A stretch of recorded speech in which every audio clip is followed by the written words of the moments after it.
মাঠে ঘাস কাটতেছিলাম, দেখি না ঘাস কাটতে কাটতে ঘাসটাকে তো আঁটি করতে হয়, আঁটি করতে গিয়ে দেখি যে একটা ভাসছে। কি আমি বলছি শিয়াল, কাছে যেয়ে দেখছি যে একটা লাশ ভাসছে। তারপরে আমি বাড়িতে গেলাম, আমার বৌদিকে বললাম যে আরিফুল ভাইকে আমাদের পঞ্চায়েতকে ফোন করো। তারপর আরিফুল ভাই প্রধান সাহেবকে ফোন করবে। এই পর্যন্তই। আচ্ছা, ওটা কি আপনারই জমি? না না, আমরা এমনি মাঠে ঘাটে গড়িতরে ঘাস ফাস কাটি। ওনাকে কি চেনেন? না না, চেনেন না। কি মনে করছেন এবার কি ফাঁকা জায়গায় কিভাবে এলো বডিটা? এবার কি করে বলবো কিভাবে এসে, এটা বলতে পারবো না। হ্যাঁ, প্রশাসন আমাদের প্রধান সাহেব জানিয়েছে। আপনার নাম? আমার নাম কেষ্ট সিং। দেখুন, ভূপতিপুর বড় ডিপানে ভূপতিপুর রায়পাড়ায়, আমাদের এটা ভূপতিপুর মৌজা আর কি। আমি গ্রাম পঞ্চায়েতে ছিলাম, তো এখান থেকে আমাদের ভূপতিপুর রায়পাড়ার এক প্রতিবেশী, তিনি মাঠে ঘাস কাটতে আসেন, ওনার নাম কেষ্ট সিং। তো উনি ঘাস কাটতে এসে দেখে যে এরকম একটা বডি পড়ে আছে।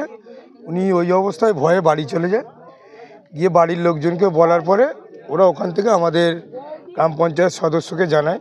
তারপর আমাকে সঙ্গে সঙ্গে জানাতে আমি বললাম আগে গিয়ে দেখ সত্যি বডি কিনা বা অন্য কিছু হতে পারে।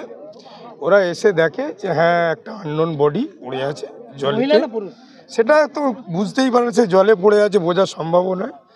সঙ্গে সঙ্গে আমি আমাদের ওসি সাহেবকেও জানাই, সিআই সাহেবকেও জানাই, এবং টোটাল প্রতিবেশী সবাই আছে। ওরা ওসিকেও জানিয়েছে, সিআই সাহেবকেও জানিয়েছে যে দেখুন একটা বডি, আননোন বডি এখানে পাওয়া গেছে, ইমিডিয়েটলি এর ব্যবস্থা করুন, এবং কে এর বিষয়, কে কোথা থেকে এলো এই বডি, কী বিষয় আপনারা তদন্ত করে। কি মনে করছেন?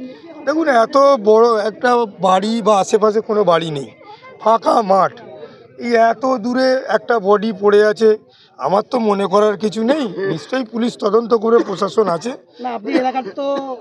দেখুন, আমি মার্ডার, খুন এসব বলা, আমি এটা তো পুলিশ আইডেন্টিফিকেশান করবে এবং পুলিশ জাস্টিফিকেশান করবে, নিশ্চিত তদন্ত হবে। আমি পুলিশ প্রশাসনকে জানিয়েছি, আমার বিধায়ক সাহেবকেও জানিয়েছি এরকম একটা আননোন বডি পাওয়া গেছে। উনি বলেছে প্রশাসনকে, উনিও বলেছে প্রশাসন তদন্ত করে নিশ্চিত দৃষ্টান্তমূলক শাস্তি। হ্যাঁ, পুলিশ আসছে, রাস্তায় আসছে।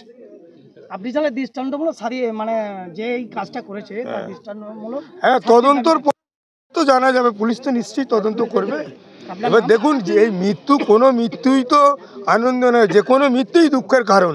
এখন কোন বাড়ির কোন মায়ের সন্তান বোঝা সম্ভব না। এখন যেহেতু জলে পড়ে আছে, পুলিশ আসুক, পুলিশ আসছে রাস্তায়, এই আমরা খবর দিয়েছি। আপনার নাম? আমার নাম শেখ বরকতুল্লাহ, আমি শঙ্করহাটি 2 গ্রাম পঞ্চায়েতের উপপ্রধান।